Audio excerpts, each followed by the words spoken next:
I'm taping, coming to you from my bathroom. That's why you hear the fan, the sound of the fan on. So I just painted my toenails.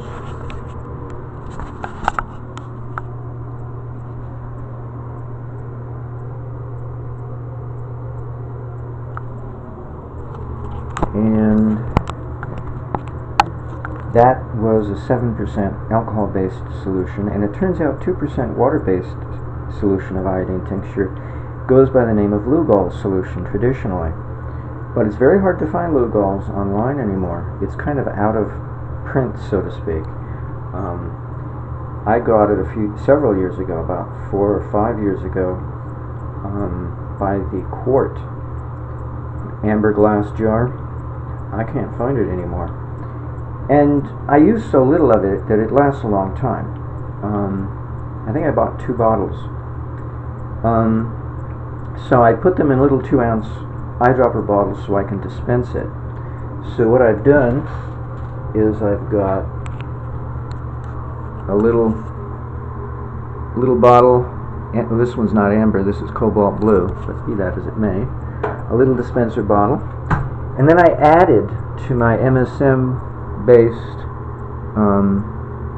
dilution, since I had only put 1 drop in here, I was fine, which made it 20 parts per million, because a 2-ounce eyedropper bottle is 1,000 to 1 dilution when you count the drops, because there's about 960 drops in a 2-ounce fluid volume of space, and so a 2-ounce eyedropper bottle dilutes down 1 drop of whatever it is you're trying to dilute by a factor of about 1,000. So we have nomenclature. We've got parts per 100, which is percentage, parts per 1,000, which is mille, I think it's a French word, M-I-L-L-E, and then parts per million, which is ppm. So originally with only 1 drop of Lugols, or 2% iodine, diluted down into a base of distilled water that's 2 ounces, a 2-ounce eyedropper bottle, that made the dilution about 20 parts per million. But I found it to be inadequate. It didn't really sting me at all. I got so used to it. After the first day or 2, it was like, come on, so I'm actually increasing the dosage. And I don't know what level I will stabilize at, but currently, today, I upped the ante by adding first 1 drop to the drop that was already in there. That doubles it to 2 drops.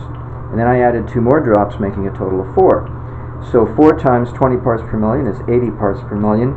So that's about how much I have in there at the moment, which is just under 100 parts per million. Which is, another way to say that is 100 parts per million. Well, 1,000 parts per million would no longer be parts per million. It would be 1 part per 1,000. So it's a 1/10 of a part per 1,000, which means it's a percentage of a percentage. 1% of 1%. Just slightly under that, because it's a fraction, it's 0.8. So it's 0.8 of 1% of 1%. If you multiply all those 3 factors together, you get the 80 parts per million that I've got in there. And it was just the right amount of mild sting. And so what I do now is I cup my hand and I take the eyedropper and I fill it up and I dispense about 3/4 of it into my cupped hand, and then but first I lay my penis into my cupped hand, and so then I go around it and massage it and try to coat, especially the tip, but the whole penis with the fluid.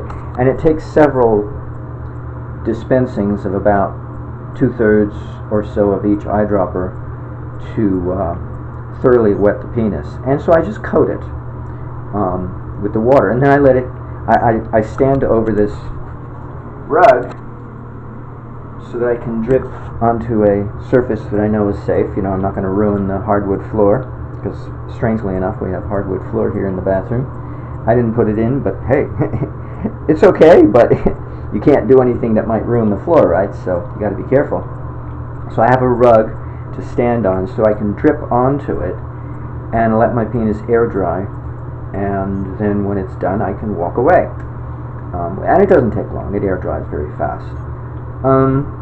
So that's the latest scoop on treating the penis with very dilute iodine to initially change one's disposition. It's a psychological treatment, and hopefully in the long term maybe instigate regeneration of a foreskin, although I think it would depend upon, now it looks like getting accustomed to this procedure such that I don't mind the sting. So the question now is, gee, I wonder what level I can take it up to in terms of concentration. But it's good to start with a real low level. It was wrong of me to start at 2% right away. That was like hell. But being that I'm now in the parts per million range, it's tolerable, it's agreeable, it's an act of compassion is what it is. And so I may want to upgrade life, right? But going the way of dilution is an act of compassion in addition to the desire to improve life. And that has another effect on the psychology. Not only am I upgrading my psychology in an area of the body that's normally prone to passion, trying to create a dispassionate disposition down in that area, affecting my subconscious mind, because every part of the body outside the brain is the subconscious mind. So I'm trying to impact and alter my subconscious and making it more compassionate, but also upgrading it at the same time, just not being cruel and severe in that upgrade thesis or motivation, execution. But it's spilling out into other areas, because I'm thinking to myself, okay, free energy is nice, but am I being cruel to people? By laying it on too thick and creamy, so to speak, because people like to sleep in their self-indulgence of ignorance. And I'm realizing now that self-contradiction is the nature of not only non-professionalism, but also the nature of evil. Evil will hide its non-professionalism, its self-contradiction, its self-lies, the lies it tells itself, by putting on a facade of desirability or whatever, a facade of appearance, of beauty, of attraction, attractability, without actually being non-self-contradictory. That part gets tucked away underneath the facade of acceptability, of reputation, all the things that have to do with desirability and acceptability and a false sense of pride, as far as I'm concerned. But am I compassionate enough to make allowances for that? Because there is a certain amount of evil in the world, and you can't get anything done without it. If you try to upgrade too much all to the plane of honesty and a life of non-self-contradiction, nothing gets done. And commercialization is founded on a certain amount of lie. Amazingly enough, that's the basis for money, and that's the basis for commerce, is a certain amount of the lies we tell ourselves that we want to believe in. My mother was famous to me. She wanted me to lie to her and somehow promising made it okay. If I promised a non-truth, and I told her, hey, I'd be lying if I promised you this. Promise me anyway. And so somehow promising made it okay, and it was not okay if I failed to fulfill that promise. But Mom, I told you I was lying. I'd be a walking self-contradiction. See, this is what I could never understand when I'd go off to college and come back with a totally different mindset in which people don't operate that way for the most part. And it's like, whoa, it's like, talk about a disconcertion, it really just turned my head around several times, because I couldn't understand somebody who lives such a life, It just made no sense. But this is what I have in my family to put up with. It really is a head turner. But I have to exercise a certain amount of compassion to make allowances because what did Charlie say? If you hate your mother, you'll be born into your next lifetime of a much lower consciousness mother. And wouldn't you know it, I got my ex-girlfriend I got a girlfriend whose consciousness was even more confused than my mother, because she doesn't even know that she lies to herself when she has these episodes, and she doesn't remember. It's like an alcoholic. She can't remember going through these episodic vistas in which she cannot make any sense whatsoever. One word coming out of her mouth contradicts the next word, and she becomes violent at the same time. So this alternate personality of her makes allowances for this self-lying condition. It's so extreme that it has to be cordoned off and quarantined as a second personality, and then a mask of her mother on top of it to make it look okay.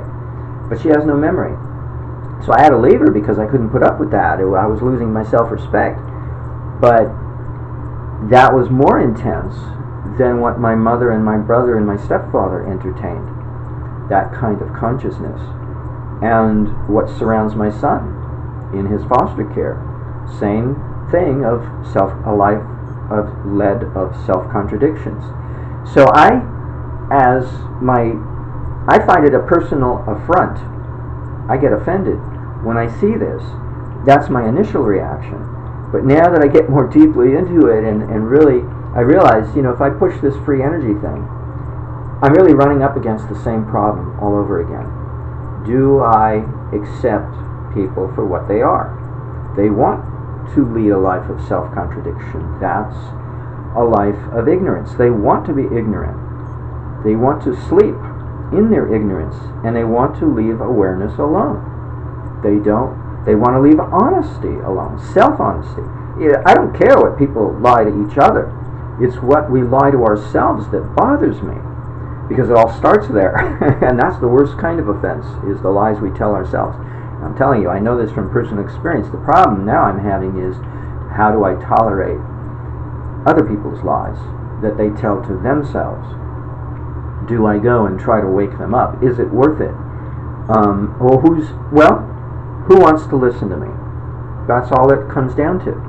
And the people who don't want to listen to me, I need to stay away from them, because it's not worth my time and it's not worth theirs. Because they know what I'm presenting, or else they wouldn't know enough to defend themselves against it. So they do know what it is. They do know what free energy is. They do know what honesty is. And they're not being honest in the realm of physics to lay their claim that free energy is not possible, any more than they're being honest with me. So what am I wasting my time for? If they're not ignorant, or else they wouldn't know enough to defend themselves against me. They're not ignorant. And so now they've upgraded themselves in my mind. I see them on a better plane, because now I see that they are aware. They're not ignorant, they are aware. So I don't need to feed the hungry with knowledge, because they already have the knowledge and they don't want any more. They got too much. So it's no wonder they puke in my face when I come to them with the new knowledge, because it's not new. Oh, we've seen this before, it's a scam. See? It's not new knowledge. It doesn't matter that they misrepresent it to themselves, let alone to me. It doesn't matter. The fact is, they already think they know. And they don't want to know more, because they don't like what they know. They don't like what they know. So if I correct them on their misjudgment of the situation, they're only going to dislike me even more than they already disliked themselves. And since everything's relative, right? That makes me the enemy now, and not themselves. Whereas before, it was just themselves that was the enemy, but they could live with that. They can't live with me, because I'm trying to fix them, right? They don't want to be fixed, so this is a real problem. I have to be careful. For long life, it's good to be compassionate. Oh God, what a world we live in. But if I take care of myself and upgrade the areas of my physiology, the areas of my subconscious that are pulling me down, namely my feet and my crotch, in a manner that I can tolerate, in a way that is compassionate, as well as a way that is upgrade and improvement of purification, in a way that's purifying, but at a tolerable level of intensity of purification, then I don't have to worry about my body dragging me down, and at least I get to suffer less. The hell with the rest of the world. And it's funny, the hell to the rest of the world is a statement of compassion. I never would have dreamed of it. I thought it was a world, oh, you don't care, you're such a careless individual, you don't care about other people. Well, yeah, that's true, but it only amounts to a handful who care. The rest don't, and don't want to. Oh, God, this is a riot. I can't help it. I don't know if I'm laughing or crying. I think it's both. Well, it's the way it is.